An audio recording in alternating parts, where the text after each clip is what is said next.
વાળે હું તો ભાવે કરી લાવી જુગાર મારે ઘેરે આવજો છોગલા ધારે મારે કે આવજો છોગલા ધારે કાજુ કમોદના ભાત કર્યા મેં તો દાળ કરી બહુ સારી લીંબુ ખકડીના લેજો અથાણા કઢી સામના તુલસીજી જય સ્વામિનારાયણ. આજે વેધર બહુ મસ્તીનું છે, મસ્ત છે વેધર. જય સ્વામિનારાયણ. કેમ છો બધા? મજામાં છો? Welcome to Jyotishlok. હું આજે બનાવું છું વઘારેલા મગ, એટલે મગની દાળ બનાવું છું. ઘણા બધા મગની દાળ કે અમે મગ વઘારેલા કહીએ. એટલે મગ બાફી લીધા હતા, પછી એમાં મગમાં ધાણા જીરું, હળદર, ચટણી બધું મૂકી દીધું અને પછી તેલ મૂકીને વઘાર કરવાની હતી. ને સાથે સાથે છે ને આજે મરચાંના ભજીયા પણ કરવાની હતી, તો તે માટે પણ હું તૈયારી સાથે સાથે કરતી હતી. ને મગમાં શું કરવાનું, જ્યારે મગ લઈ લેવાના ને તેમાં છે ને હળદર, ધાણા જીરું, મરચું બધું મૂકી દેવાનું, એટલે છે ને એમાં છે ને મિક્સ થઈ જાય મસાલો, મગની અંદર મસાલો મિક્સ થઈ જાય. ને પછી છે ને મગનો વઘાર કરી લેવાનો. તો આજે વોઇસ મેસેજ એટલે કરું છું, વોઇસ મેલ, કે મને છે ને વધારે એમાં હવે આમાં અનુકૂળ પડે છે એટલા માટે, કે જ્યારે આપણે કરતા હોય ને ત્યારે ખબર ના હોય આપણે શું મિસ્ટેકો થતી હોય, પછી જોઈને પછી શું કહેવાય સારી રીતે તમને એક્સપ્લેન અમે કરી શકીએ એટલા માટે. તો મેં જો બધો મસાલો તૈયાર કરી લીધો તો મગનો, ને હવે છે ને મગ વઘારવાની હતી, તો તેમાં તેલ મૂકી દીધું. ને તેલ હું છે ને મગમાં ઓછું મૂકું છું, ક્યારેક વળી વધારે મુકાઈ જાય, પણ બને ત્યાં સુધી મગમાં અને દાળમાં તેલ ઓછું મૂકવાનું. એટલા માટે જો સરખો સેટઅપ કેમેરો કરતી હતી, મેં કીધું સરખી રીતે દેખાય ને, એટલા માટે વળી પાછું ચેક કરવા ગઈ કે કેમેરો સેટઅપ થયો કે નહીં. કે હલાલ થઈ જાય ને, કિચનમાં જતી હોય ને કે સિંક પાસે, તો મારું આ ટ્રાયપોડ ત્યાં છે, એટલે છે ને ક્યારેક હલી જાય ને તો રેકોર્ડ સરખું ના થાય. ને તેલમાં છે ને મગ વઘારવા માટે તેલમાં મેં રાઈ, જીરું, તમાલપત્ર અને મેથીનો વઘાર હું કરું છું. તેમાં છે ને લીમડો પણ તમારે મૂકવાનો, ને આદુ મરચાં પણ હું મૂકીશ. ને તેમાં છે ને મેં લાલ મરચાં પણ મૂકું છું, કે અમે આદુ લસણ આદુ જમીએ છીએ, પણ અમે લસણ ને ડુંગળી અમે જમતા નથી, એટલે અમે તેનો વઘાર નથી કરતા, પણ અમે આદુ ને મરચાંનો વઘાર કરીએ છીએ.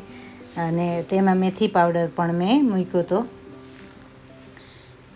મેથી પાવડર પણ મૂકવાનો, કે મેથી છે ને આખી હોય ને તો છોકરા જમે નહીં, એટલા માટે મેથીનો પાવડર કરી લેવાનો.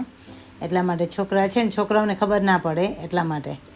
અને એમાં મરચાં મૂકી દીધા, પછી મને યાદ આવ્યું કે મેથી પાવડર મેં મૂક્યો નથી, તો હવે મેથી પાવડર પણ મૂકું છું. ચપટી એક મૂકી દેવાનો, ને ભાવે તો વધારે સારું, વધારે પણ મૂકી શકો છો, કે મગમાં મેથી જાય, એટલે કે બધા જ કઠોળમાં મેથીનો વઘાર મૂકો ને. જો એવી રીતે છે ને મેં મેથીનો વઘાર કરી લીધો, ને એમાં તરત જ ટમેટાં અને મગ હતા ને એ એમાં મિક્સ કરી ને સરસ રીતના છે ને શેકી લેવાનું 2 થી 3 મિનિટ ટમેટાને. ને પછી છે ને એમાં મગ મૂકી દેવાના.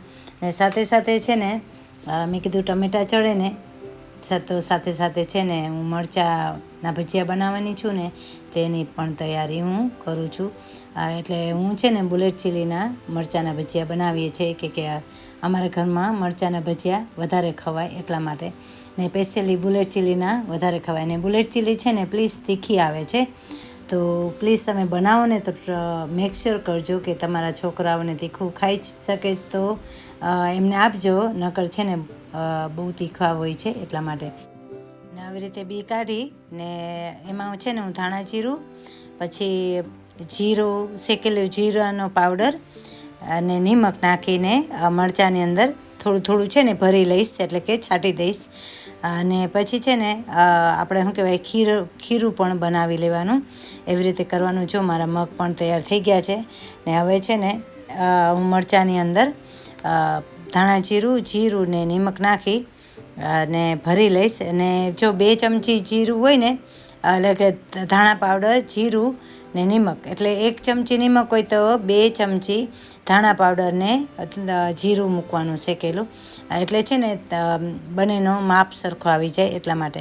ને જો આવી રીતે મેં લઈ લીધું ને હવે છે ને હું મરચાંની અંદર છાંટી લઉં છું. આવી રીતે કરી લેવાનું. ને એક બાજુ છે ને મેં મારો શું કહેવાય રાઈસ મૂકવાનો હતો, તો રાઈસ માટે મેં પાણી મૂકી દીધું. ને સોરી, મેં ફાસ્ટ કર્યું કે ફટાફટ ભરાઈ જાય ને મરચાં, એટલા માટે એવી રીતે મેં કર્યું. ને પછી છે ને એનું ખીરું પણ ધોઈ લેવાનું, એટલે કે ચણાનો લોટ લઈ લેવાનો. ને ચણાનો લોટ છે ને લઈને થોડો વધારે લેવાનો, કે આ વખતે છે ને ચણાનો લોટ થોડો ઓછો થયો હતો એટલા માટે, તો વધારે લેવાનો ચણાનો લોટ. ને તેમાં છે ને પાણી મૂકતું જવાનું ને ચણાના લોટને મિક્સ કરી લેવાનો. ને બહેનું એવું કે મેં જોયું ને તો મારી પાસે ચણાનો લોટ હતો નહીં ચારેલો, તો પછી મેં જોયું તો પેકેટ પડ્યું હતું, કે હું લાવી હતી ત્યાંથી લેસ્ટરથી, એટલા માટે. તો હું છે ને ચણાનો લોટ ચારીને ભરી લઉં છું. હંમેશા પહેલાં એકસાથે ભરી લેવાનો ચારીને. ને ચણાનો લોટ છે ને ચારીને ભરો ને તો પ્લીઝ દબાવવાનો નહીં, એટલે છે ને તમે શું કે કણી ના પડે.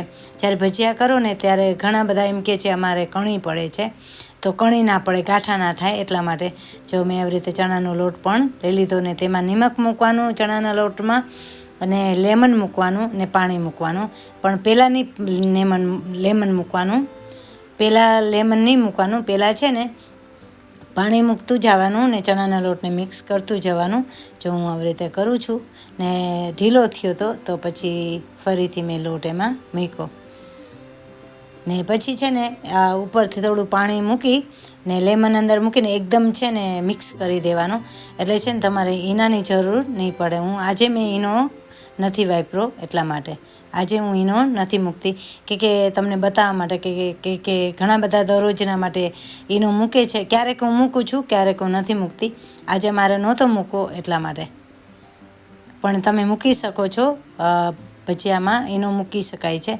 ને ઘણા બધા છે ને બેકિંગ પાવડર પણ મૂકે છે, પણ મેં આજે નથી મૂક્યો એટલા માટે. ને આવી રીતે મિક્સ કરી ને પછી ભજીયાનું તેલ મૂકી દેવાનું અને ચેક કરી લેવાનું કે ભજીયાનું તેલ તૈયાર થઈ ગયું છે કે નહીં. પણ છે ને મેં ખીરાને છે ને 10 થી 15 મિનિટ રાખી દીધું હતું, કે રોટલીનો બાંધવાનો હતો ને એટલા માટે. તો પછી રોટલીનો લોટ બંધાઈ જાય ને પછી મેં કીધું હું ભજીયા બનાવું, ને પછી મેં ભજીયા બનાવ્યા હતા. જો હું રોટલીનો લોટ પણ બાંધી લઉં છું. કે આજે છે ને મગ, ભાત, ભજીયા, રોટલી ને દહીં ભગવાને આજે ધરાવ્યું હતું, કે હું આજે એકલી જ હતી એટલા માટે. અને ઘણો ટાઈમથી ખાવાનું મન થયું હતું ભજીયા, એટલા માટે. વચ્ચે આવ્યા હતા મહેમાન, ત્યારે મેં ભજીયા બનાવ્યા હતા, પણ રેકોર્ડ કરતાં ભૂલી ગઈ હતી વિડીયો, એટલા માટે. જો આવી રીતે કરી લેવાનું. પ્લીઝ તમે લોકો પણ બનાવજો. બહુ જ મસ્ત થયા હતા ભજીયા. અને છે ને બને ને ત્યાં સુધી છે ને થોડું ખીરું જાડું રાખજો, એટલે ભજીયા છે ને મસ્તના બને. ને હવે મેં કીધું લોટ પણ બાંધી લઉં. ને આજે લોટ પણ મારાથી વધારે બંધાઈ ગયો ને ઢીલો પણ થઈ ગયો હતો. એટલે કે ને આપણે ક્યારેક રસોઈ બનાવીએ ને ત્યારે બધી મિસ્ટેકો થતી હોય, બધાની ઘરે થતી હોય. જો આવી રીતે હું ભજીયા હવે ઉતારી લઉં છું.